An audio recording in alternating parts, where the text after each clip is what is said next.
தென்னாடுடைய சிவனை போற்றி, நாட்டவர்க்கும் இறைவா போற்றி. குறைவில்லா நிறைவே குணக்குன்றே, கூத்தனே குலைக்காதுடையானே, உறவிலேன் உன்னையன்றி மற்ற அடியேன், ஒரு பிழை பொறுத்தாள் இழிவு உண்டே.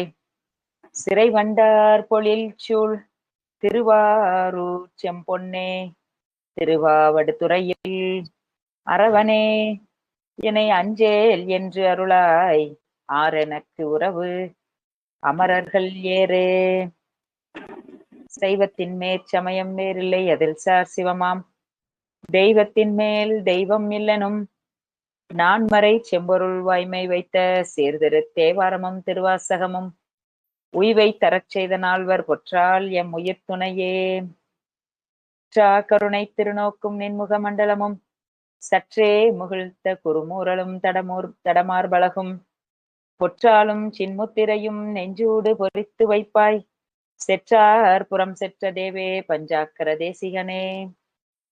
கருணை பொழி திருமுகத்தில் திருநேற்று நோதலும், கண்டாரை வசப்படுத்த கனிந்த வயழகும், பெருமை தரு துறவோடு பொறையுள்ளத்தில் பொறுத்தே, பிஞகனார் மலர்த்தாள்கள் பிரியாத மனமும், மறுவினர்கள் அகலாத ஞானமே வடிவாம், வளர்த்துறை செய் சிவஞான மாமுனிவன் மலர்த்தாள், ஒரு பொழுதும் நீங்காமல் எனதுள்ளத்தில் சிரத்தில் ஓதிடும் நாவினில் என்றும் முன்னி வைத்தே உரைப்பாம்.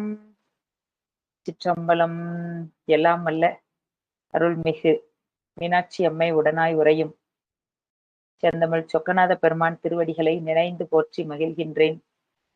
திரு கைலாய பரம்பரை திருவாவடுதுறை ஆதீன குரு முதல்வர் குருமகா சன்னிதானமாக இன்றைக்கு செங்கோல் ஓச்சி வருகின்ற அம்பலவான தேசிய பரமாச்சாரிய சுவாமிகள் திருவடிகளை வணங்கி மகிழ்கின்றேன்.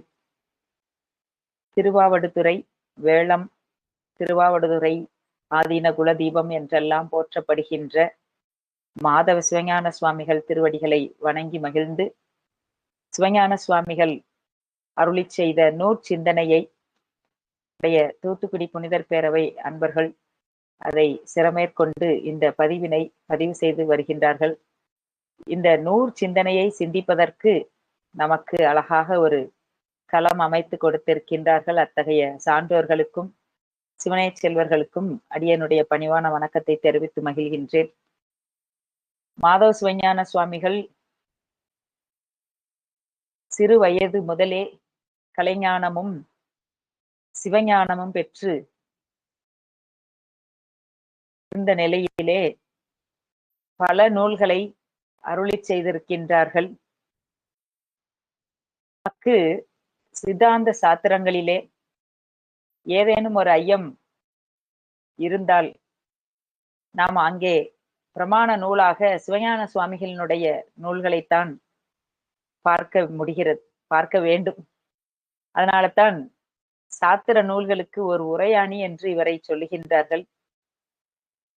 பல இடங்களில் இருக்கக்கூடிய ஐயங்களை, இடர்பாடுகளை நீக்கிக் கொள்வதற்கு நமக்கு முனிவருடைய நூல்கள்தான் மிக பிரதானமாக இருக்கின்றது. அவர்களுடைய நூல்கள் தான் நமக்கு பிரமாணம். எனவே எந்த ஒரு ஐயமும் இடரும் இன்றி தெளிவாக கற்றுக்கொள்வதற்கு சைவ சித்தாந்தத்தை நம்ம தெளிவாக கற்றுக்கொள்ளணும் அப்படின்னா முனிவருடைய நூல்கள் இன்றி முடியாது. எனவே திருமுறைகள் இலக்கியமாகவும் சாத்திரங்கள் இலக்கணமாகவும் இருக்கின்றது. இந்த இரண்டிற்கும் நமக்கு முனிவருடைய நூல்களினுடைய சிந்தனை வெகுவாக நமக்கு பயனுடையதாக இருக்கின்றது. அந்த வகையிலே அவர் அருளி செய்த அகிலாண்டேஸ்வரி பதிகம், செப்பரைப்பதி, அந்த ராஜவல்லிபுரத்திலே அமர்ந்திருக்கக்கூடிய திருக்கோவிலே எழுந்தள்ளிக்கக்கூடிய அம்மையை முனிவர் பெருமான் 10 பாடல்களை பாடி அருளி இருக்கின்றார். இது நாம் தொடர்ந்து சிந்தித்து வருகின்றோம். இந்த 10 பாடல்களின் சாராம்சம் அல்லது அந்த 10 பாடல்களில் என்னென்ன கருத்தை எல்லாம் முனிவர் பெருமான் விளக்கி இருக்கின்றார் என்று சொன்னால், முதல் பாடலிலேயே பல பிறவிகளிலிருந்து என்னை எடுத்து ஆண்ட குணமேருவே என்று காட்டுகின்றார்.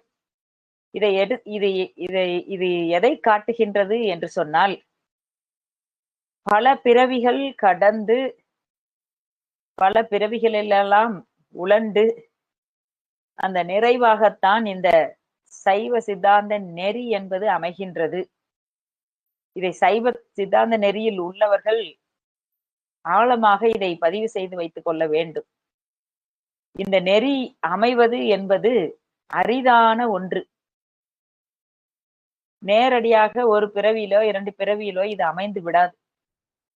எனவே இந்த நம்முடைய திருமுறை அருளாளர்கள் அவர்கள் அருளிச் செய்த நூல்களில் நாம் பார்த்தோமேயானால், அல்லது இவர்களை காட்டுகின்ற சேக்கிழார் சுவாமி அருளிச் செய்த பெரிய புராணத்தை நாம் படிக்கின்ற பொழுது, இந்த அருளாளர்களினுடைய திரு அவதாரத்தை சொல்லுகின்ற இடங்களில் எல்லாம், அல்லது அவர்கள் அந்த சிவஞானத்தை பெறுகின்ற அந்த தருணத்தை காட்டுகின்ற நேரமெல்லாம் சேக்கிழார் சுவாமி சொல்லுவார், முற்சை பிறவி வந்து மூல, அல்லது பல்பிறவிகளில் செய்த தவம் வந்து மூல அப்படின்னு காட்டுவார். எனவே இவர்கள் எல்லாம் அந்த முற்சை பிறவியின் தொடக்கமாக, அந்த முற்சை பிறவியில் செய்த தவத்தின் தொடக்கமாக இந்த பிறவியில் வந்து அவர்கள் எம்பெருமானை அணுகி அந்த இறை இன்பத்தை திருவடி பேற்றினை பெற்றார்கள் என்று காட்டுவார். எனவே பல பிறவிகளில் செய்த தவம் ஒன்றே நாம் இந்த சித்தாந்த நெறியில் வந்து முப்பொருளின் உண்மையை உணர்ந்து கொள்வதற்கு ஏதுவாக அமைகின்றது. அதான் முனிவர் பெருமான் முதல் பாடல்ல காட்டுகின்றார், என எடுத்து ஆண்ட குணமேருவே. ஆக அப்படி பல கேவல நிலையிலிருந்து எடுத்து சகல நிலையில விட்டு அப்புறம் சுத்த நிலைக்கு வந்து இந்த நெறிக்கு வந்து அமைய செய்து, இந்த நெறியின் மூலம் குருநாதர் வரப்பெற்று அந்த உபதேசத்தை கேட்டு சிந்தித்து தெளிந்து நெட்டை கொள்கின்ற நிலையிலே பெருமானுடைய திருவடியை அணுகக்கூடிய அந்த மந்திரத்தின் 5 எழுத்து உச்சாடனத்தின் வழி அது சாதனமாக இருந்து, குரு உபதேசம் நமக்கு சாதனமாக இருந்து பதிஞானத்தை கொண்டு வந்து கொடுக்கும். அந்த பதிஞானமே நேரடியாக முக்தி பெறுவதற்கு சாதனமாக அமைகின்றது. இது ஒரு பிறவிகளில் 2 பிறவிகளில் அல்லது கொஞ்சம் பிறவியில வந்து அமையாது. எவ்வளவோ பல பிறவி, அதனாலதான் அங்க சொல்றார், பல பிறவிகளிலிருந்து என்னை எடுத்து ஆண்ட குணம் மேருவேங்கிறார்.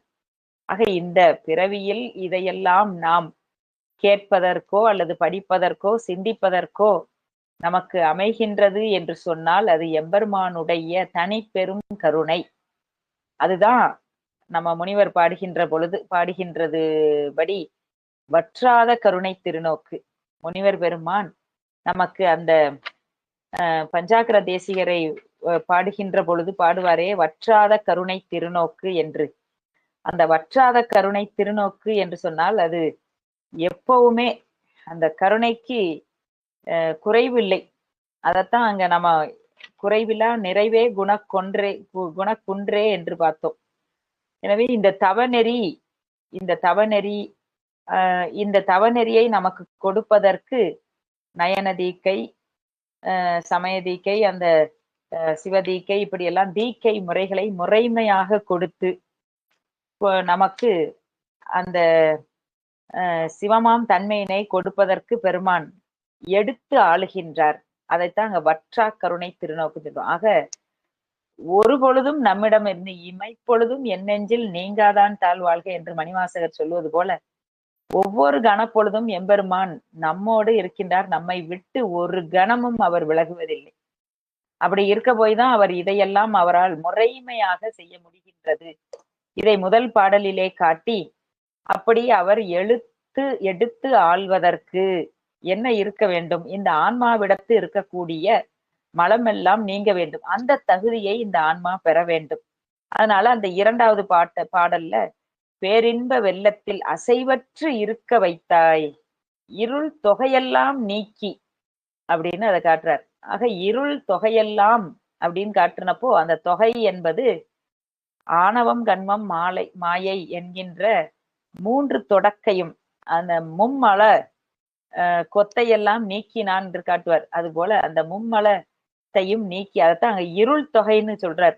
இருள் தொகையாக இருக்கின்றது. எனவே பேரின்ப வெள்ளத்தில் அசைவற்று இருக்க வைப்பதற்கு இந்த இருள் தொகையெல்லாம் நீக்கினார் என்று எடுத்து ஆண்டன்னு சொன்னப்ப எதை ஆண்டார்? இதை நீக்கி உயிர்களை ஆண்டார் அப்படின்னு அடுத்த பாடல்ல அதுக்குரிய பதிலை வைத்தார். மூன்றாவது பாடலிலே அப்படி பிறவிக்கு என்னை மீண்டும் காட்டி விடாதபடிக்கு நீ என்னை ஆட்கொண்ட அம்மையே உன்னையே நம்பினேன். ஆக பிறவிக்கு ஆட்கொடாமல், பிறவிக்கு வந்து விடாமல் நாம் இருப்பதற்கு நமக்கு இருக்கக்கூடிய, நம்மை தாங்கக்கூடிய, நம்மை வழிநடத்தக்கூடிய அம்மையாக இருப்பவள் அங்கே எழுந்தருளி இருக்கின்றார். ராசை மேவிய அகிலாண்டம் என்னும் அரசே உன்னையே நம்பினேன் என்று ஒரு வரி வைக்கிறார். உன்னையே நம்பினேன். திருவருளே சிவத்தை நமக்கு காட்டும். ஆனா சிவம் வா திருவருள், அதுக்கப்புறம் யா இருக்கு. யா என்பது உயிர். இந்த உயிருக்கு சிவத்தை காட்டுவது இடையில இருக்கக்கூடிய திருவருள். அதனாலதான் உன்னையே நம்பினேன் என்று அந்த திருவருள் சக்தியை வியந்து நமக்கு முனிவர் பெருமான் பாடுகின்றார். இந்த 4வது 5வது 6வது பாடல்கள்ல ஆணவம் கண்மம் மாயை இந்த மூன்றிலிருந்தும் பொய்யேன் ஆகிலும் கைவிடாத அருள்வாய், நீ எனக்கு இதிலெல்லாம் போய் விட்டு விடாமல் நீ என்னை எடுத்து ஆட்கொள்வாய் என்று நமக்கு அந்த 3 பாடல்களையும் மூன்றையும் காட்டுறார். ஆணவம் கண்மம் மாயை அதை தனியா காட்டுறார். நம்ம அதைத்தான் இன்றைக்கு நாம் பார்க்க இருக்கின்றோம். 7வது 8வது பாடல்கள்ல ஐயம் நீக்கி அருள்வாய் என்று காட்டுகின்றார். 9வது பாடல்ல சித்தாந்த முத்தினா எது அப்படின்னு காட்டி பல பிறவிகளிலிருந்து எடுத்த ஆண்டன் முதல்ல சொல்லி 9வது பாடல்ல அந்த உண்மையான சித்தாந்த முக்தி எது என்பதை காட்டி 10வது பாடல்ல திருவடி கீழ் அகலாமல் ஆண்டு கொண்டு அருள்வாய் என்று நிறைவு செய்கின்றார். முக்தியையும் காட்டி அந்த முக்தியில் என்னை அழுத்தி பேரின்பத்தில் என்னை வைத்து அங்கிருந்தபடிக்கு மேலாமை, மீண்டும் இங்கு வாராமை, அதுதான் முக்கியம். ஆக அதை சொல்லி நிறைவு செய்கிறார். திருவடி கீழ் அகலாமல் ஆண்டு கொண்டு அருள்வாய். முதல்ல என்னை எடுத்து ஆண்ட குருமேருவேன் தொடங்கி என்னை அந்த திருவடியில் அகலாமல் ஆண்டு கொண்டு அருள்வாய் என்று நமக்கு அதை நிறைவு செய்கின்றார். சென்ற பதிவிலே 2 பாடல்கள் 3வது பாடலையும் சிந்தித்தோம். அந்த 3வது பாடலிலே அவர் சொன்ன கருத்து தூள உடல், அந்த இந்த சூக்கும உடம்பு, தூள உடம்பு, இப்படி ஆன்மாவிற்கு கொடுக்கப்பட்ட உடம்புகள் எவையெல்லாம், அதிலிருந்து எவ்வாறு நீங்குகின்றது, மீண்டும் எவ்வாறு இந்த பிறப்பிற்கு வந்து உருகின்றது என்பதை வரிசையா சொல்லிட்டு வர்றார் இல்லையா. நம்ம அந்த 3வது பாடலை சென்ற பதிவிலே அதை பார்த்தோம். அதை தொடர்ந்து இப்போ நாம சிந்திக்க இருக்கின்றோம். செப்பரைப்பதி அகிலாண்டேஸ்வரி பதிகம் 3வது பாடல். தூள உடல் அரவினது தோளென்ன நீங்கவே சூக்குமத்தொடு உயிரினை துன்பமுறு யாதனா உடலத்து இருத்திய சுடரும் எரிவாயில் இடுவர் மேலதில் கனலெனச் செம்பினை உருக்கியே விடுவர் வெளிதன்னில் ஊசி விம்முற இறக்குவர் நரகுதோறும் வெவ்வேறு விதமாக ஊழி ஊழி காலத்து அழுத்துவார் தலையெலும்பில் எலும்பிடில் உச்சி கவிழுற அடிப்பர் அந்த கனல் ஒத்த யமதூதர் கையில் அடியேந்தனை காட்டி கொடுத்திடாதே ஆழம் அமுது உண்ட அமரதமை ஆண்ட நீல் கருணை அன்னமே உன்னை நம்பினேன் அருள் ஞான வாரியே ராசை மேவிய செல்வ அகிலாண்டம் என்னும் அரசே. இது நம்ம பார்த்தோம். அதை தொடர்ந்து, அதாவது இந்த தூள உடல் நம்மை விட்டு நீங்கினால் அது இருக்கக்கூடிய நுண்ணுடம்பில் பொருந்தி உயிர்கள் செய்த அதீத நல்வினை தீவினை காரணமாக அந்த உயிரானது யாதனா சரீரத்தை பெற்று நரகத்திலும் அந்த பூதசார சரீரத்தை பெற்று அந்த சொர்க்கத்திலும் இருக்கக்கூடிய அனுபவங்களை எல்லாம் அனுபவித்து மீண்டும் இங்கே வருகின்றது என்று அதை காட்டினார். அதை தொடர்ந்து இந்த 4வது பாடல்ல அதைத்தான் நாமோ ஆர்த்து அவிழ் திறம் இருக்கு, நிறைய உவமை எல்லாம் காட்டி சொல்லியிருக்கார். நமக்கு அந்த 2வது பாடல்ல இருள் தொகையெல்லாம் நீக்கின்னு காட்டினார்.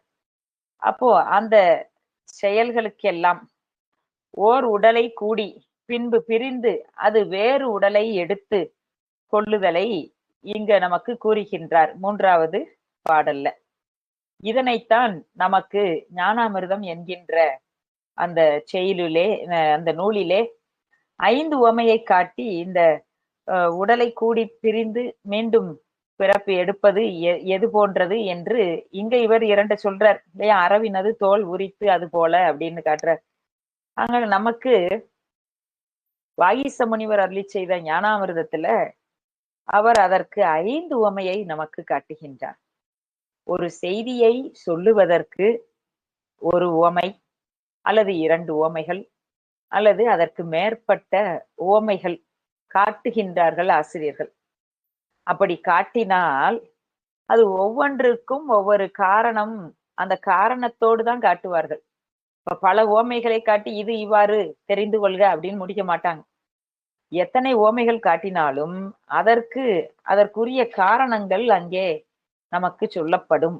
அதுபோல இந்த ஆர்த்து அவிழ் திறம் என்கின்ற ஒரு தலைப்புல இந்த ஞானாமிர்தம் என்கின்ற நூலில் 27வது செயலிலே இந்த உயிரானது மேல் கீழ் நடு என்று மூவகை உலகங்களுக்கு நுண்ணுடம்போடு சென்று அவ்விடத்திற்கு ஏற்றவாறு வேறு வேறு பரு உடல்களை பெற்று வினை பயனை நுகர்கின்றது. முன்வினை பயனை இப்பொழுது நுகரும் பொழுது அந்த நுகர்ச்சி முயற்சியோடு கூடியே நிகழும், முயற்சியின்றி நுகர்தல் இல்லை அப்படின்னு அதற்கு அந்த 5 உவமைகளை நமக்கு ஆசிரியர் காட்டுகின்றார். இந்த உவமைகளை பார்க்கின்ற பொழுதுதான் அதுக்குரிய பொருளையும் நாம் விளங்கி கொண்டோமேயானால் இந்த தூல உடம்பிலிருந்து எப்படி சூக்கும உடம்பு மீண்டும் எப்படி பிறவி வந்து நமக்கு அமைகின்றது என்பதை நம்மால் விளங்கி கொள்ள முடியும். இதை ஏன் இங்க இவ்வளவு தூரத்துக்கு பதிவு செய்கின்றார் என்று சொன்னால், சிவஞான சுவாமிகள் அம்மை மீது பதிகம் பாடிய அளவிலே இத்தனை சித்தாந்த கருத்துக்களை ஏன் சொல்லுகின்றார் என்று சொன்னால், பிற சமய இதெல்லாம் மறுப்புக்களாக இருக்கக்கூடிய பிற சமய கருத்துக்கள் எல்லாம் மறுத்து கூறும் முகமாக இங்கே இதை சொல்லுகின்றார். ஆக இவ்வாறு வரும் உடல் மாற்றம், அதாவது இந்த தூல உடல் மாறுகின்றதல்லவா, இந்த தூல உடல் வருது போகுது வருது போகுது இல்லையா? அதுதான் போக்கு வரவு புரியுது. இந்த உயிரானது இந்த தூல உடம்பு நீங்கிய பிறகு இந்த உடம்பு போயிருச்சுன்னா இந்த ஆன்மா உடைய சூக்கும உடம்புல போய் இருக்கும். அப்படி இருக்கின்ற பொழுது வருகின்ற உடல் மாற்றம் ஆடை மாற்றுவது போல என்று முதல் உவமையை அவர் காட்டுறார். ஒரு ஆடையை நம்ம சட்டையை கலட்டி மாட்டுகின்றது போல என்று அது முதல் உவமை. இரண்டாவது, இரும் கழல் மல்லர் பதர்படர் திரிந்து அடி, அதாவது வீரக்கழல்கள் அணிந்த படை வீரர்கள் வரிசையாக அணி செல்லும் இடத்து அவர்கள் சீராக மாறி மாறி அடி எடுத்து வைக்கின்றார்களே அந்த நடை போன்றது, அப்படியே ஒரு சீராக வரும் இல்லையா? அது போன்றது. அடுத்தது மூன்றாவதாக, அந்த சாம்பவான் புழு ஓர் இலையிலிருந்து மற்றொரு இலைக்கு செல்லுகின்ற பொழுது அந்த இலையினுடைய இருக்கின்ற இலையினுடைய நுனியை பிடித்து கொண்டு உடம்பை அடுத்த இலையில வைத்து அதுக்கு பிறகு இதை எடுத்து கால் எடுத்து வைத்து போகும், அது போல அப்படின்னு அந்த உவமை கட்டுறார். கனவில் கடிமதில் பாய்ந்த தும்பி வன்பிடர் தோன்றல், அந்த உறக்கத்திலே ஏற்படுகின்ற கனவில் விழிப்பு நிலையில இருந்ததெல்லாம் மறந்து கனவோடு இருக்கின்றது. அந்த கனவு உணர்வு அதுவும் விழிப்பிற்கு வந்த பிறகு நமக்கு அறிவதில்லை, இது போல அப்படின்னு காட்டுறார். அடுத்து 5வதாக ஒரு உவமை, அது அந்த கனவு உணர்வு உடையதாதல் போல மீண்டும் உயிரானது விழிப்பு நிலையிலிருந்து கனவு நிலைக்கு செல்லுவதும் கனவு நிலையிலிருந்து விழிப்பு நிலைக்கு செல்லுவதும், இதை 2ஆக காட்டி 5 உவமையை நமக்கு ஆசிரியர் காட்டுகின்றார். இப்போ இந்த உவமைகளை இப்படி காட்டினாலும் இதற்குரிய எவ்வளோ ஒரு ஒரு ஒரு ஒரு ஒரு பொருளை விளக்குவதற்கு இத்தனை உவமைகள் காட்டுகிறாரே அப்படின்னு சொன்னா, அந்த உவமையை பொருத்தி பார்க்கின்ற பொழுதுதான் அந்த ஆசிரியனுடைய நுட்பமே நமக்கு விளங்கும். ஆக இத ஆன்மா இப்பொழுது செய்யும் முயற்சி, இப்போ நாம செய்கின்ற முயற்சி முன்வினை பயனாகிய இன்ப துன்பங்களை நுகர்வதற்கு துணையாக நிற்பதோடு மட்டுமல்லாமல் பின்வரும் பிறப்பிற்கும் வினையாகின்றது என்பதனை அந்த நெற்பயிர் உணவுக்குமாகி மேலை விதைக்குமாகி வருவது போல என்று நமக்கு அத சித்தியார்ல சொல்லப்பட்டிருக்கின்றது அந்த உவமை இல்லையா? அப்போ இங்க அந்த நம்ம முதல்ல பார்த்தோம் அல்லவா, ஒருவன் அணிந்திருந்த ஆடை மாற்றுவது போல. அத இங்க என்ன சொல்றார்? பரு உடலாகிய பௌதீக சரீரம் அழிகின்ற பொழுது அழிவற்றதாகிய இருக்கக்கூடிய நுண்ணுடம்பு வினைக்கு ஏற்றபடி மற்றொரு பரு உடலை தோற்றுவிக்க. ஆக நுண்ணுடம்பிலிருந்து பரு உடம்பு தோற்றுவிக்கப்பட்டு வருகின்றது. ஆன்மா அதனோடு கூடி மறுபிறப்பை அடைகின்றது. இது ஒருவன் அணிந்திருந்த ஆடை நைந்து கிழிந்து போக அதற்கு பதிலாக வேறு புதிய ஆடையை பெற்று அணிவது போல என்று அதற்கு உவமை சொல்லப்படுகின்றது. இரண்டாவதாக அந்த இவ்வாறு பிறப்புகளை இடைவிடாது மாறி மாறி மாறி தொடர்ந்து வருகின்றன அல்லவா, அதுதான் மாறி மாறி தொடர்ந்து வருகின்றன என்பதற்கு போர் வீரரின் காலடிகள் ஒரே சீராக நடையிட்டு மாறி மாறி அதே சீராக வருகின்றதே அது போல என்று அதற்கு சொல்லப்படுகின்றது. அப்புறம் முற்பிறவிக்கும் பிற்பிறவிக்கும் இடையே வினை தொடர்ச்சி உண்டு என்பதை காட்டும் முகமாக அந்த சாம்பவான் புழு ஒரு இலையில் இருந்து கொண்டு மற்றொரு இலையை படித்து கொண்டு அது நகர்வதை போல அப்படின்னு அது இது இந்த முற்பிறப்புக்கும் பிற்பிறப்புக்கும் உள்ள தொடர்ச்சியை இதுல வைத்து கூறுகின்றார்.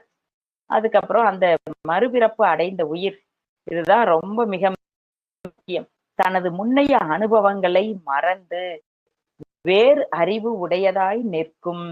இது அதாவது இத்தனை பிறவிகளில் மாறி மாறி அந்த வினை தொடர்ச்சி காரணமாகவோ அல்லது இந்த ஆடை மாற்றுவது போல இப்படி மாறி மாறி வந்தாலும் முற்றை பிறவிகளில் உள்ளதை எல்லாவற்றையும் மறந்து அல்லது அந்த யாதனா பூதனா இப்படியெல்லாம் சரீரம் கொண்டு மேலுலகம் கீழுலகம் இதெல்லாம் சென்று அனுபவித்து வருகின்றதே, அதையெல்லாம் நினைவுக்கு இருக்குமானா இருக்க, அதையெல்லாம் மறந்து மறந்து இந்த பிறவிக்கு வந்து விழுகின்றது. இதைத்தான் நமக்கு என்ன சொல்றாரு? விழிப்பு நிலையில் தான் இருந்ததை மறந்து சிறிதும் இயைபில்லாத கனவு உணர்வை அடைவது போல என்று விளக்குகின்றார். அதாவது நாம் பகல் முழுக்க விழிப்பு நிலையில இருக்கிறோம், எத்தனையோ செய்திகள் எத்தனையோ கேட்கிறோம், எத்தனையோ பார்க்கிறோம், எத்தனையோ படிக்கின்றோம், எங்கெல்லாமோ செல்லுகின்றோம், யார் யாரையெல்லாமோ சந்திக்கின்றோம். ஆக இந்த அத்தனையும் அல்லது இந்த இப்படியெல்லாம் நாம அனுபவிக்கின்றோமே, இது எது எல்லாமே மறந்து தூங்குகின்றோம். உறங்குகின்ற பொழுது இந்த விழிப்பு நிலையில் நாம் அனுபவித்ததற்கு நேர்மாறாக அல்லது அதில் ஒன்று கூட தொடர்பு இல்லாதபடிக்குத்தான் அந்த கனவு நிலை என்பது அமையும்.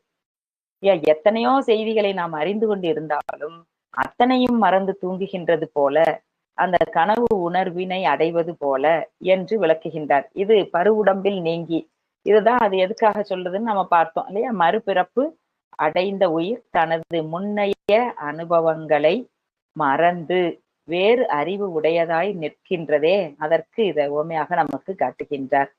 எனவே பரு உடம்பில் நீங்கிய உயிர் நுண்ணுடம்போடு கூடி இப்பிரபஞ்சத்தில் ஏனும் சென்று வினைக்கு ஈடாக மறுபிறப்பினை எடுக்கும். அது அது இதான் ரொம்ப சைவ சித்தாந்தத்துல நம்ம இந்த மறுபிறப்பு போக்குவரவு புரிதல் இதெல்லாம் ஒரு ஐயம் கூட இல்லாதபடிக்கு பதிவு செய்திருக்கின்றார்கள், அந்த விளக்கி இருக்கின்றார்கள். அதுல முனிவர் பெருமான் அருளியது நம்ம முனிவர் பெருமானுடைய நூல்களை படிக்கலன்னா நமக்கு புரியாது. பாடியத்துல எல்லாம் பல இடங்கள்ல அதை நமக்கு அதை நாம தெரிந்து கொள்ள வேண்டும். எனவே அதை இங்கே சொல்றார். பரு உடம்பில் நீங்கிய இந்த தூள உடம்பு நீங்கிய பிறகு இந்த உயிரானது நுண்ணுடம்போடு கூடி இப்பிரபஞ்சத்தில் எங்கேனும் சென்று பிறப்பெடுக்கும், வினைக்கு ஈடாக மறுபிறப்பினை எடுக்கும். இங்கதான் இருக்கும்னு நாம அறுதியிட்டு கூற முடியாது. அது எங்க வேணாலும் சென்று அது பிறப்பெடுக்கும். நுண்ணுடம்போடு கூடி வினைக்கு ஈடாக மறுபிறப்பினை எடுக்கும். அது விரைவாக நிகழும். அவ்வாறாக நுண்ணுடம்போடு கூடி துறக்கம் நிறையம் ஆகிய உலகங்களுக்கு சென்று அனுபவித்து மீண்டும் நில உலகம் வந்து பிறப்பெடுக்கும் நிலையினை மற்றைய ஆன்மாக்கள் அறிய மாட்டாது. ஒரு உயிரானது இத்தனையும் அனுபவிக்கின்றதை கூடவே இருக்கக்கூடிய ஆன்மாக்கள் ஆனாலும் அதை அறிந்து கொள்ள முடியாது. அந்த ஆன்மாவே அறிய முடியாதே, அப்புறம் எப்படி மற்ற ஆன்மாக்கள் அறிய முடியும் இல்லையா? அந்த எந்த பிறவிக்கு போகின்றோம், வருகின்றோம், எதை அனுபவிக்கின்றோம், அவற்றையும் மறந்துதான் அடுத்த பிறவி விழுகின்றது. எனவே அந்த வினைக்கு ஈடாக மறுபிறப்பினை எடுக்கும், அது விரைவாக எடுக்கும், எங்கேனும் சென்றும் எடுக்கும். அவ்வாறு நுண்ணுடம்போடு நிறைய உலகங்களுக்கு சென்று அனுபவித்து வருவதை மற்ற ஆன்மா அறியாது, அறிய மாட்டாது. இதெல்லாம் நமக்கு சித்தாந்தம் சொல்லுகின்ற, ஆணித்தரமான சொல்லுகின்ற பதிவு. அதான சைவ சித்தாந்தத்தை முடிந்த முடிவுன்னு சொல்றோம். இதுதான் உண்மை நிலைப்பாடு, இந்த ஆன்மாவுக்குரிய நிலைப்பாடு. எனவே இந்த காரணமாகிய சூக்கும உடம்பு ஒன்றேயாய் இருக்க, இங்க நமக்கு ஒரு ஐயம் வருது இல்லையா? இப்படி காரணமாக இருக்கக்கூடிய சூக்கும உடம்பு ஒன்றாக இருக்க, அதிலிருந்து வருகின்ற தூள உடம்புகள் பலவாக இருக்கின்றதே என்று நமக்கு ஐயம் வருது. அது அந்த பூதனா சரீரம் இந்த மண்ணுலகத்துல இருக்கக்கூடிய, அனுபவிக்கக்கூடிய உடம்பு, அது தோல், எலும்பு, குருதி, தாதுக்களால் கொண்டது. பூத சார சரீரம் என்பது அந்த துறக்கம் என்று சொல்லக்கூடிய சொர்க்கலோகத்துல சென்று அனுபவிக்க கூடியது. அதுல என்ன இருக்கும்? அந்த உடம்பு என்னது, எப்படி இருக்கும் அப்படின்னா, சாத்விகமே மேம்பட்டு ஒளி உடம்பாக அது அமைகின்ற உடம்பு. யாதனா சரீரம் என்பது தாமத குணம் மேம்பட்டு துன்ப உடம்பாக அது இருப்பது. இது அந்த நிறையம், அந்த நரகத்துல சென்று அனுபவிப்பதற்காக சொல்லப்படுவது. இது நில உலக உடம்பு, துறக்க உடம்பு, நரக உடம்பு என்பதை நமக்கு இங்க மூன்றாக நமக்கு காட்டுகின்றார்கள். சரி, இந்த உயிர்களுக்கு சூக்கும உடம்பு என்பது முதல் கண் இறைவனால் கொடுக்கப்பட்டு அந்த சூக்கும உடம்பினின்று தூள உடம்பு நமக்கு வருகின்றது. ஆக சூக்குமம் என்பது காரணம், தூளம் என்பது காரியம். தூளம் என்பது காரியம். எந்த ஒரு பொருளிலும் காரண காரியங்கள் இருக்கின்றது. அது வெளிப்பட்டு வருகின்ற பொழுது அது காரிய பொருளாகவும், அதனுடைய சூக்குமம் காரணம் என்று நம்ம படித்திருக்கின்றோம் இல்லையா? அது போல இந்த காரணமாகிய சூக்கும உடம்பு ஒன்றாக இருக்க, அதன் காரியமாகிய தூள உடம்புகள் பலவாக இருக்கின்றதே, இது எப்படி என்று நமக்கு ஒரு ஐயம் வருகின்றது. அது ஒரு பொன் செய்வோனது ஆற்றலினால் அது சங்கிலியாகவும் ஆரமாகவும் பிற அணிகலன்களாகவும் வேறு வேறில் அமைக்கப்படுகின்றதே, அதுபோல இந்த சூக்கும உடம்பு இறைவனது பேர் ஆற்றலால் வெவ்வேறு அச்சுக்களாக பரிணமித்து தோன்றுகின்றது.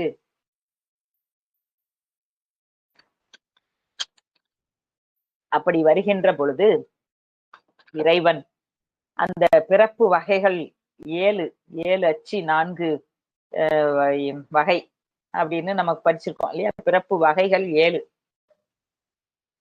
அது தேவர், மனிதர், விலங்கு, பரப்பன, ஊர்வன, நீர்வாழ்வன, தாவரம், இந்த 7ம் தனித்தனியே அச்சு என்று சொல்லப்படுகின்றது. அச்சு என்று சொன்னால், அச்சு என்பது உடம்புகளின் வடிவை கொடுப்பதற்கு மூலமாக உள்ள பொதுத்தன்மை.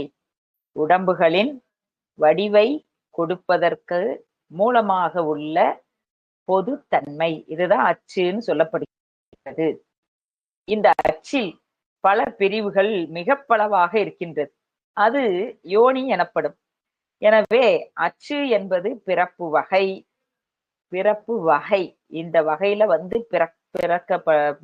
பிறவிக்கப்படும். அப்போ யோனி என்பது அந்த பிறப்பிலே உள்ள உடம்பு வகை. இப்போ மனிதர் அப்படின்னா அது அச்சுல ஒண்ணுதான், அதுல பல இருக்கு இல்லையா? நாம இப்போ ஆண் பெண் அது அல்லாத என்று பல உடம்பு. அப்ப அது போல விலங்கு எத்தனையோ இருக்கு இல்லையா? பரப்பன அது எத்தனையோ பறவைகள், ஊர்வன, நீர்வாழ்வன. பொதுத்தன்மை இந்த 7. அதுல இருக்கக்கூடிய யோனி பேதம் அது அளப்பரியது. அது யோனி பேதத்தை 84 100 1000ன்னு சொல்றாங்க. ஆக அவ்வளவு இருக்கு. எனவே இதை இங்க முனிவர் பெருமான் இங்க பதிவு செய்வதற்கு என்ன காரணம் அப்படின்னா, அந்த மீமாஞ்சகர் உலகாயதர் என்ற புறச்சமயத்தவர்கள் அவர்களுடைய கருத்து என்ன அப்படின்னா, உயிர்கள் பிறப்பெடுக்கும் பொழுது உடம்பாகிய உரு மாறுவதன்றி அச்சு மாறி பிறக்காது என்று சொல்லுவார்கள். இவர்கள் கருத்து மனிதர் மனிதராகவே பிறப்பர், விலங்கு விலங்குகளாகவே பிறக்கும். அவ்வாறின்றி மனிதன் விலங்காகவோ பெண் ஆணாகவோ மாறி பிறப்பதில்லை என்பது இவர்களுடைய வாதம். ஆனா அச்சு மாறா வாதம் ஆகிய இதனை, அவர்களுடையது அச்சு மாறாவாதம், இதனை சைவ சித்தாந்தம் ஒத்துக்கொள்வது இல்லை. எனவே இந்த எந்த அச்சிலும் மாறி சென்று பிறக்கலாம் என்று சைவ சித்தாந்தம் கூறுகின்றது. எனவே நம்முடைய இதை உணர்ந்த பெருமான், அப்பர் பெருமான், அதனாலதான் அவர் என்ன பாடுகின்றார்? புழுவாய் பிறக்கினும் புண்ணியா உன்னடி என் மனத்தே வழுவாதிருக்க வரம் தர வேண்டும் என்று பாடுகின்றார். ஆக புழுவாய் பிறக்கினும் புண்ணியா உன்னடி என் மனத்தே வலுவாதிருக்க, பெருமானே புழுவாய் நீ எப்படினாலும் பரவாயில்ல, ஆனா உன்னை மறக்காம இருக்கணும் அப்படின்னு இவர் அப்பர் சுவாமி பாடுகின்றார் என்று சொன்னால், ஆக இந்த அச்சு மாறுதல் என்பதை சைவ சித்தாந்தம் ஒத்துக்கொள்கின்றது. இதனை பிற சமயத்தவர்கள் ஒத்துக்கொள்வது இல்லை. ஆக இந்த அதனாலதான் நமக்கு புல்லாய் பூடாய் புழுவாய் மரமாகி பல்விருகமாகி பறவையாய் பாம்பாய் என்ற மணிவாசக பெருமான் ஓர் உயிர் பல வகையான அச்சு மாறி பிறத்தலை உணர்த்துகின்றார். இதனை நமக்கு சித்தியாரிலும் அகலியை சித்தியார் 134 அச்சு மாறும் என்பதற்கு பிரமாணம் நமக்கு அருணந்தி சிவாச்சாரியார் பதிவு செய்திருக்கின்றார். அகலியை எந்த ஒரு கருத்திற்கும் பிரமாணம் நமக்கு நூல்ல இருக்கு. அதனால நம்ம தைரியமா அதெல்லாம் நம்ம சொல்லலாம். இதெல்லாம் இருக்கு, இதெல்லாம் சைவ சமயத்துல சொல்லப்பட்டது என்று நம்ம ஆணித்தரமாக சொல்ல முடியும். அகலியை கல்லது ஆனால் அரி பல பிறவி ஆனான் பகலவன் குலத்தில் தோன்றி பாரெல்லாம் முழுதுமாண்டு நிகரிலா அரசனாகும் சிலந்தி நேடு உலகம் போற்ற சகம் அதில் எளிதான் அன்றே மாவழி ஆய்த்துத்தானே. அந்த சிலந்தி கோச்சங்க சோழனாக பிறந்த வரலாறு நாம் அறிவோம். அந்த எலி மாபலி சக்கரவர்த்தி எலிதான் மாவலியாக மாறுகின்றதே, அந்த முசுகுந்த சக்கரவர்த்தி, இதெல்லாம் நாம பார்க்கின்றோம். இவர்கள் எல்லாம் ஆக இப்படி அச்சு மாறி பிறக்கும் என்கின்ற முற்பட மொழிந்தனை எல்லாம் முதல்வன் தன் விதியே ஆகும். இதை முதல்வனுடைய சங்கல்பம். எம்பெருமான் நமக்கு எப்படி அமைக்கின்றாரோ அப்படி நம்முடைய வினைக்கு ஏற்றாற் போல அச்சு மாறும். அந்த 4 வகை பிறப்பு இதெல்லாம் அதைத்தான் அச்சு மாறுதல் என்பது நாம் கொள்கின்ற ஒன்று. எனவே சூக்கும உடம்பிலிருந்தே ஸ்தூல உடம்புகள் தோன்றும் என்ற கருத்து சத்காரியவாதத்திற்கு கேடு தருமோ என்று சொன்னால், அது நமக்கு சித்தியார்ல சொல்லப்பட்டது போல சூக்குமம் கெட்டு ஸ்தூலம் தோன்றிடா சூக்குமத்தின் ஆக்கி ஓர் உடல் கிடப்பது இன்று உடல் ஆக்கும் தன்மைக்கு ஓக்கிய சக்தி உண்டாய் உடல் தரும் காலமுற்று நீக்கிட மரம் பின் வேர் நீள் மரம் நிகழ்த்துமா போல.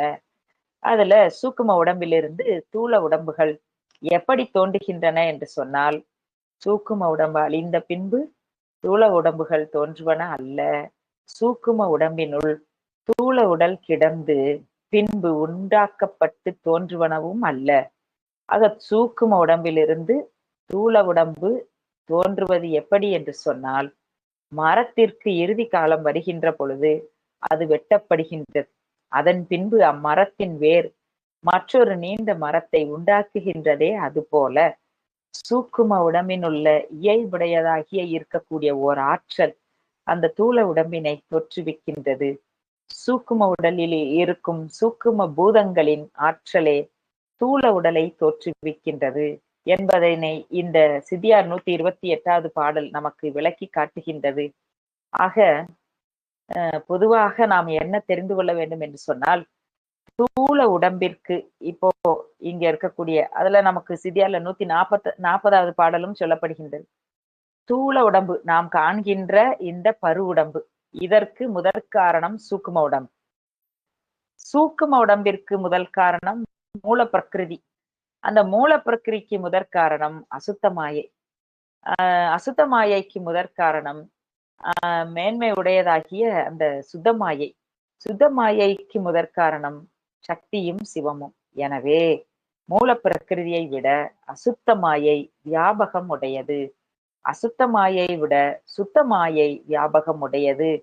ஸ்தூல உடம்பானது ஸ்தூல பூதங்களால் ஆனது.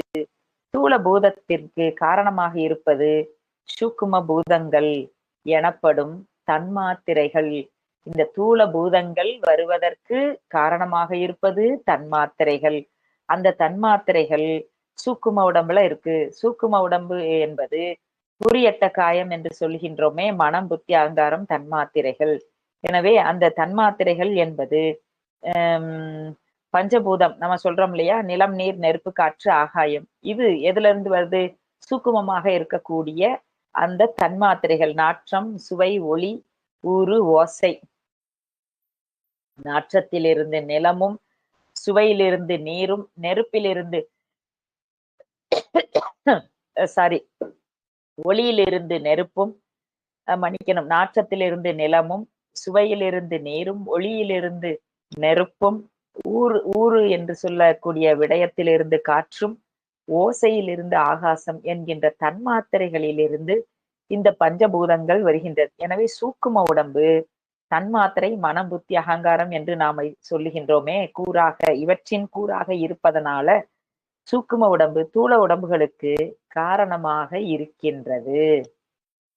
இதைத்தான் நாம விளங்கிக் கொள்ள வேண்டும். காரிய உடம்பாக இருப்பது, காரணத்திலிருந்து வருவதே காரியம். எனவே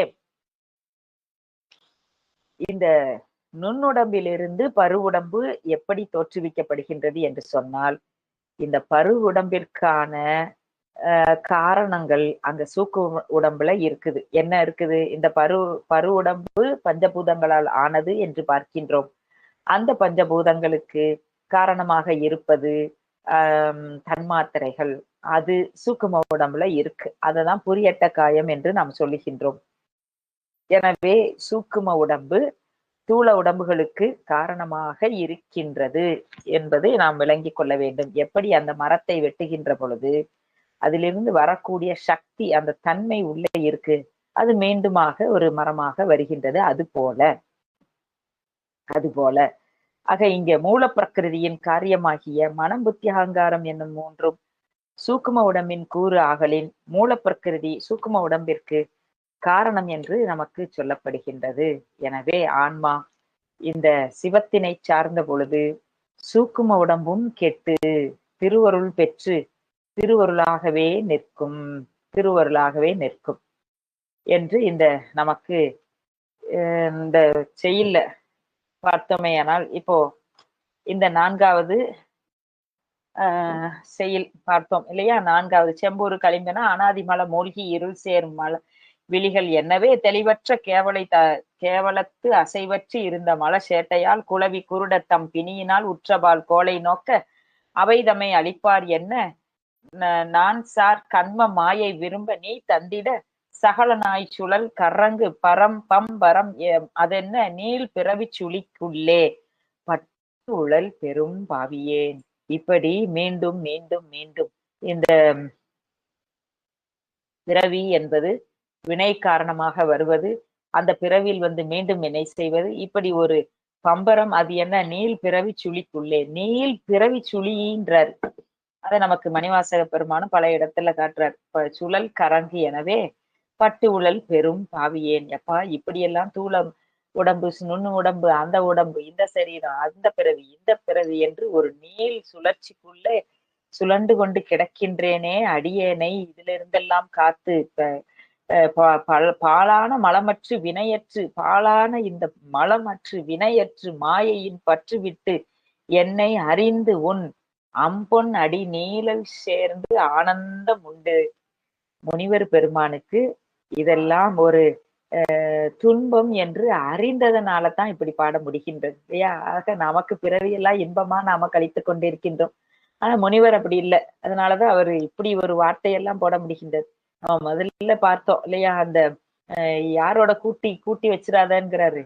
இப்படி இதையே உணர்ந்திராமல் இந்த உடைக்கும் உணவுக்குமாக இந்த பிறவிக்கு இன்பத்துக்காகவே உலக பிரபஞ்ச இன்பத்திற்காகவே ஓடிக்கொண்டிருக்கக்கூடியவர்களை என்னன்னு காட்டினார். முதல் பாடல சொன்னார் இல்லையா? அவர்கள் எல்லாம் எப்பேற்பட்டவர்களா?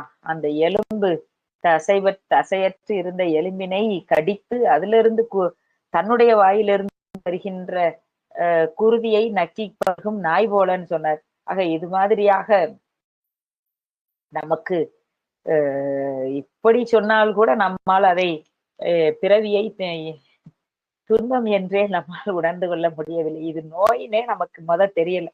அதனாலதான் சொல்வாரு, இந்த தன்னிழல் எல்லாம் பதி விதி என்னும் அஞ்சலுத்தே. அந்த வெயில் வெப்பம்னு நினைச்சா தானே அந்த நிழலை போய் நம்ம அடைய முடியும். இது வெயிலுக்குள்ள கொடுமைக்குள்ள, அதாவது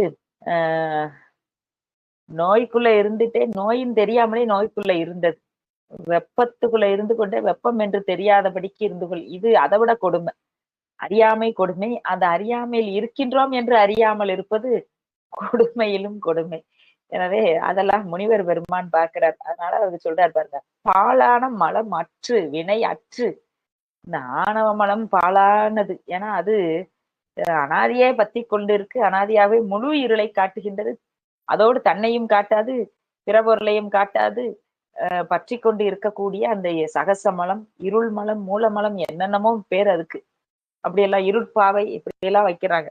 ஆக அது ஏன் அப்படி சொல்றாங்க அப்படின்னா, அத்தகைய கொடுமையானது. ஏன்னா அறிவை அறிவு போல், அறியாமையை அறிவு போலும், அறிவை அறியாமை போலும், இப்படி அது விபரீதமா காட்டுவதனாலதான் அது. அதனாலதான் இங்க சொல்றாரு, பாழான மலம் அற்று வினை அற்று. அது மாயையோடு கூடி வினை செய்ய தூண்டுகின்றதே, அந்த வினையும் அற்று.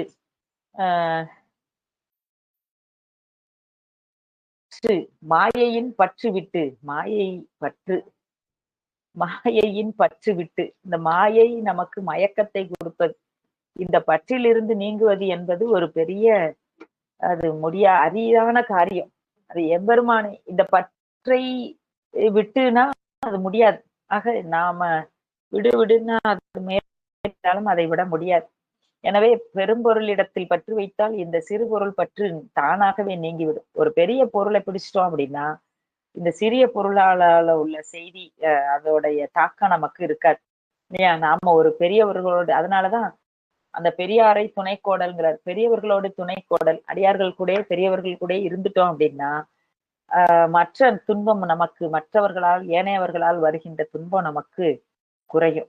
அவங்க அவங்க எல்லாம் பெரிய ஆளுக அப்படின்னு பேசுவதற்கு அல்ல, நம்மோடு பழகுவதற்கு அஞ்சுவார்கள். அதுபோல நாம் இறைவனை பற்றி கொண்டு விட்டோமே ஆனால் இந்த பொருள்கள் எல்லாம், இந்த கேடு செய்யக்கூடிய மாயை கண்மம், இந்த பொருள் எல்லாம் தானாகவே நீங்கிவிடும். அதைத்தான் இங்க சொல்றாரு நமக்கு. 4வது பாடல, பாழான மலமற்று வினையற்று மாயையின் பற்று விட்டு எனை அறிந்து உன் பொன் அடி நீழல் சேர்ந்து ஆனந்தம் உண்டு. பெருமானே, என்னை இதிலெல்லாம் இருந்து நீக்கி அடியேனை உன் திருவடி நிழலில் வைத்து ஆனந்தத்தை மொண்டு அருந்தும்படியாக செய்வாயாக. ஆனந்தம் உண்டு, நான் அதுவாய் இருப்பது என்றோ. அதுவாய் அப்படின்னா அந்த திருவருளாகவே அவனுடைய பெரு வியாபகத்தில் அடங்கி, அவனுடைய நாம எப்பொழுதும் அடங்கிய வியாபியம்தான் அடங்கிய வியாபகம். வியாபியம்னா என்னது? அடங்கிய வியாபகம், ஒரு பொழுதும் பெரு வியாபகம் அல்ல. எனவே இந்த நாம் அதுவாக இருப்பது, திருவருளாகவே சிவமாகவே இருப்பது என்றோ. அருள் ஞான வாரியே ராசை மேவிய செல்வ அகிலாண்டம் என்னும் அரசே என்று இந்த 4வது பாடல்ல காட்டுகின்றார். எனவே முதல் பாடல்ல கண்மத்தை காட்டி கண்மத்தால் வரும் துன்பத்தை நீக்குவாயாக என்று சொன்ன முனிவர் 2வது 3வது பாடல்ல மாயையை காட்டி மாயையினால் வருகின்ற துன்பங்களிலிருந்து என்னை நீக்கி அருள்வாயாக என்று காட்டி, இந்த 4வது 5வது பாடல்கள்ல ஆணவ மலம் என்கின்ற மலத்தை காட்டி அது ஆணவத்தினால் வருகின்ற துன்பத்தை நமக்கு காட்டி நீக்கி அருளும்படி நமக்கு சொல்லுகின்றார். இந்த 5வது பாடல் செய்யுள் 4ல ஆணவ மலம், இந்த ஆசு அமல் பந்தம், ஆணவ மலத்தை மூலமலம் சகசமலம் என்றெல்லாம் நூல்கள் நமக்கு காட்டுகின்றது. முனிவர் பெருமான் நமக்கு பாடியத்துல எல்லா அனர்த்தங்களுக்கும் மூலம் ஆணவம், எல்லா கேடுகளுக்கும், எல்லா துன்பங்களுக்கும், எல்லா துயரங்களுக்கும், எல்லாம் அறியாமை மயக்க அறிவிற்கும் மூல காரணம் ஆணவம் என்று நமக்கு சுட்டி காட்டுகின்றார். இதனை ஞானாமிர்தத்துல அனாதி நிபிடம் என்று சொல்லுவார்கள். அதோடு மட்டுமல்லாமல் ஆசு அமல் பந்தம், குற்றமுடைய பந்தம், அதுதான் ஆணவ மலம். இந்த உயிர்களுக்கு ஒரு குற்றமான ஒரு தொடர்பு இருக்கு அப்படின்னா அது இந்த ஆணவத்தோடு கூடி இருப்பது என்று நமக்கு இதைய சொல்லாத சாத்திர ஆசிரியர்களே இருக்க மாட்டாங்க இல்லையா? எல்லா ஆசிரியர்களும் இந்த ஆணவ மலத்தை நீக்கக்கூடியதை நமக்கு காட்டுகின்றார்கள். அந்த வகையில இந்த 4வது பாடல்லையும் அது சொல்லப்பட்டிருக்கின்றது. அடுத்து வருகின்ற 5வது பாடலிலும் இந்த ஆணவ மலத்தை நமக்கு காட்டுகின்றார். 5வது பாடல் முன்னை மலம் இது அப்படியே முன்னை மலம்னா ஆணவ மலம், அத சொல்றார். என்னும் ஒரு பேய் பிடித்து இந்த ஆணவ மலம் கூடியிருப்பது உயிர்களுக்கு பேய் பிடித்தது என்கிறார். முன்னை மலம் என்னும் ஒரு பேய் பிடித்து இருவினை முதிர்ந்த வெளி அரவு சுற்றி முடியாத பிறவி கடற்குள் வீழ்ந்த ஆசை எனை மூண்ட சுழிவந்த அமிழ்த்த மின்னணைய மாதர் எனும் மகர மீன் ஒருபுறம் விழுங்க ஐம்பொறிகள் ஆள விரல் சுட 5 மந்து எங்கனும் இழுக்க நான் வீணிலே நைவதானேன். இதுவரைக்கும் ஆணவ மலத்தின் காரணமாக இந்த உயிரானது எப்படி தத்தளிக்கின்றது என்று இந்த காட்டுறார். இதை நமக்கு மணிவாசக பெருமானும் காட்டுவார். அதாவது ஒரு கடலுக்குள்ள இருக்கின்ற ஒரு சிலையே தெரியாம கடலுக்குள்ள விழுந்துட்டோம். அப்ப என்ன அர்த்தம்? அங்க ஒரு அரவு வருதான், அங்க ஒரு மகர மீன் வருதான், அதை நம்ம விழுங்க 5 பொறிகளான விரல் சுறா 5ம் வந்து எங்கனும் 5 சுறாக்கள் வந்து எங்கேயும் இழுத்துட்டு போதான். அதெல்லாம் ஒண்ணும் இல்லை. அதெல்லாம் அத்தனையும் காம வெகுளி அச்சம் என்று சொல்லக்கூடிய அந்த ஆணவ மலத்தினுடைய காரியங்களை தான். இத்தனைக்கும் ஆணவ மலத்தினுடைய காரியங்கள் அவா இச்சை விச்சை அவித்தை இதெல்லாம் இந்த காமம் வெகுளி இதெல்லாம் சொல்லுவாங்க. அதெல்லாம் வந்து நமக்கு 20 ஆணவ மல காரியம், கண்ம மல காரியம், மாயாமல காரியம் இதெல்லாம் சொல்லப்பட்டு இருக்கின்றது. இதைத்தான் நமக்கு உருவகத்தோடு நமக்கு காட்டுகின்றார்கள். இந்த 5 பொறிகள் என்பது 5 சுறாமீன் போல இழுக்கின்றதான். ஆக அப்படி காட்டி இப்படி எல்லாம் இழுக்க நான் வீணிலே நைவதேனே, நான் வந்து இப்படி வீணா போய் நைந்து போய் கிடக்கின்றனே பெருமானே, என்னை நீ காப்பாற்ற மாட்டாயா? பொன்னனைய நின் அடி தாமரை தலமலால் புகலிடம் பெரிது காணேன். உன்னுடைய திருவடியை தவிர வேறு என்ன புகலிடம் இருக்கின்றது? வேறு ஒன்றும் இல்லை. புகலிடம் என்று சொன்னாலே ஆன்மாக்களுக்கு போகா புகழாக இருப்பது இறைவனுடைய திருவடியே. அந்த திருவடிகளை நாம் சென்று ஒளிந்து கொண்டோமேயானால் இந்த பொறிகளாலோ இந்த சொல்லக்கூடிய உருவகங்கள், இந்த சுறா மீன் அது இதுன்னு சொல்றாங்க இல்லையா, ஆணவம் கண்மம் மாயை, இந்த இத்தனையினால் நாம் இழுக்கப்பட மாட்டோம். பாசம் வழுக்கும். ஆனா திருவருள்களை பற்றி வைத்து விட்டோமே ஆனால் இதனுடைய காரியம் நம்மீது செயல்படாது. பொன்னனைய நின்னடி தாமரை தலமல்லால் புகலிடம் பெரிது காணேன். புகலிடமே நான் எனக்கு வேற இல்லையேப்பா.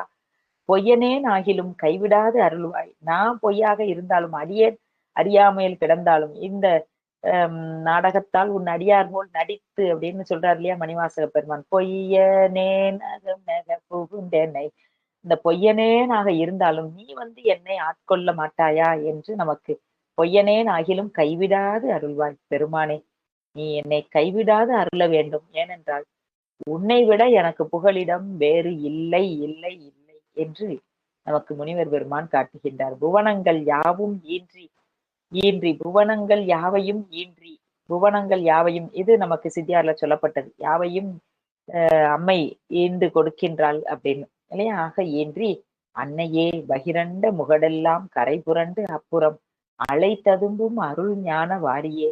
இந்த அண்ட பகிரண்டங்கள் எல்லாவற்றிலும் வியாபகமாக இருந்து அதற்கு அப்பாலும் அப்பாலைக்கு அப்பாலாய் இருந்த பேரமுது பெருவெளி பரம்பொருளே, பெருவெளியாக இருக்கக்கூடிய பெருமானே, அருள் வாரியே, ஞான வாரியே, ராசை மேவிய செல்வ அகிலாண்டம் என்னும் அரசே என்று இந்த 4வது 5வது பாடல்ல செம்புரு களிம்பென அனாதியே மூழ்கி இருள் சேரும் மலர் விழி என்று ஆணவ மலத்தை சொல்லி, முன்னை மலம் என்று ஒரு பேய் பிடித்து அப்படின்னு அதுவும் 4வது 5வது பாடலும் ஆணவ மலத்தினால் வருகின்ற துன்பங்களை எல்லாம் நீக்கி பெருவியாபக பொருளாக இருக்கக்கூடிய பெருமானே, உன் பேரொளிக்குள் என்னையும் வைத்து காப்பாய் என்று சொல்லி இந்த 5 பாடல்கள்ல நமக்கு 3 ஆணவம் கண்மம் மாயை அதிலிருந்து நீக்கி என்னை அருள்வாய் அகிலாண்டம் என்னும் அரசே என்று நமக்கு காட்டி அருளுகின்றார். இனி 6வது பாடல்ல அத்துவாக்களை காட்டுகின்றார். இந்த 6 அத்துவாக்கள் 6 என்று நமக்கு அது ரொம்ப அற்புதமா பல பாடல்களை நமக்கு காட்டி அருளிருக்கின்றார். நாம அடுத்த செவ்வாய்க்கிழமை அன்று மீண்டு உள்ள பாடல்களை சிந்திப்போம். இந்த பாடல்களிலே முழுக்க சைவ சித்தாந்த கருத்துக்கள் தான். அத்தனையும் சித்தாந்தத்துல எதெல்லாம் அடிப்படை செய்திகளோ, எதெல்லாம் கொள்ள வேண்டும், எதெல்லாம் நீக்க வேண்டும் என்பதை எல்லாம் இந்த 6, 7வது பாடல்கள்லாம் ரொம்ப முக்கியமானது. 8வது பாடல் இதெல்லாம் மீண்டும் நாம 9வது பாடல்ல முக்தியை காட்டி 10வது பாடல நமக்கு அந்த திருவருள் பேற்றோடு நிறைவு செய்கின்றார். சரி, நாம மீண்டும் அடுத்த வாரம் சந்திப்போம். திருச்சிற்றம்பலம். வான்முகில் வளாது பெய்க மலிவளம் சுரக்க, மன்னன் கோன்முறை அரசு செய்க, குறைவில்லாத உயிர்கள் வாழ்க, நான்மறை அறங்கள் ஓங்க, நற்றவம் மேல்வி மல்க, மேன்மைக்குள் செய்வ நீதி விளங்குக உலகமெல்லாம். திருச்சிற்றம்பலம். மீண்டும் ஒரு முறை புனிதர் பேரவை அன்பர்களுக்கு அடியனுடைய பணிவான நன்றியையும் வணக்கத்தையும் தெரிவித்து மாதவ சிவஞான சுவாமிகள் திருவடிகளை வணங்கி நான் நிறைவு செய்கின்றேன். திருச்சிற்றம்பலம்.